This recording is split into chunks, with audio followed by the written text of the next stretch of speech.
ఈరోజు వచ్చే టాపిక్ ఏంటంటే స్క్రబ్బింగ్ ప్యాడ్స్.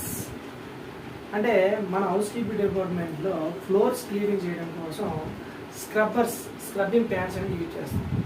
సో ఈ స్క్రబ్బింగ్ ప్యాడ్స్ అనేవి చాలా రకాలు రంగులు కలిగి ఉంటాయండి. సో నాకు తెలిసినటువంటి స్క్రబ్బింగ్ ప్యాడ్స్, నేను యూజ్ చేసినటువంటి స్క్రబ్బింగ్ ప్యాడ్ కూడా మనం చెప్పుకున్నాం. సో మన డిపార్ట్మెంట్లో వైట్ స్క్రబ్బింగ్ ప్యాడ్ ఉంటుంది, అలాగే రెడ్ కలర్ ఉంటుంది, అలాగే గ్రీన్ కలర్ ఉంటుంది, బ్లాక్ కలర్ ఉంటుంది. 4 టైప్స్ ఆఫ్ స్క్రబ్బింగ్ ప్యాడ్స్ ఉంటాయి. ఇంకా రిమైనింగ్ చాలా టైప్స్ ఆఫ్ స్క్రబ్బింగ్ ప్యాడ్స్ ఉంటాయి. బట్ నాకు తెలిసినటువంటి ఈ మ్యాటర్ని నేను మీతో షేర్ చేసుకుంటున్నాను.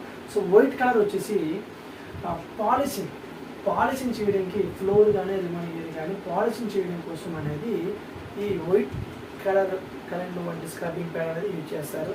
సో రెండోది ఏంటంటే గ్రీన్ కలర్. ఈ గ్రీన్ కలర్ వచ్చేసి క్లీనింగ్ సంబంధించినటువంటి స్క్రబ్బింగ్ చేయడానికి గ్రీన్ కలర్ని ఉపయోగిస్తారు.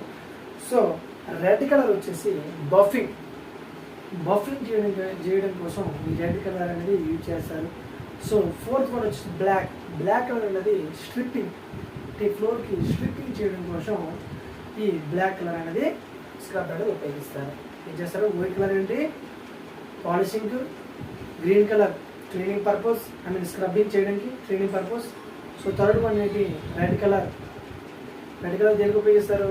బఫింగ్ కోసం ఉపయోగిస్తారు.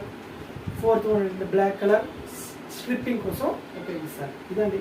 సో ఈరోజు ఈ టాపిక్ నచ్చినట్లయితే, స్క్రబ్బింగ్ ప్యాడ్ కోసం నచ్చినట్లయితే ప్లీజ్ సబ్స్క్రైబ్ మై ఛానల్.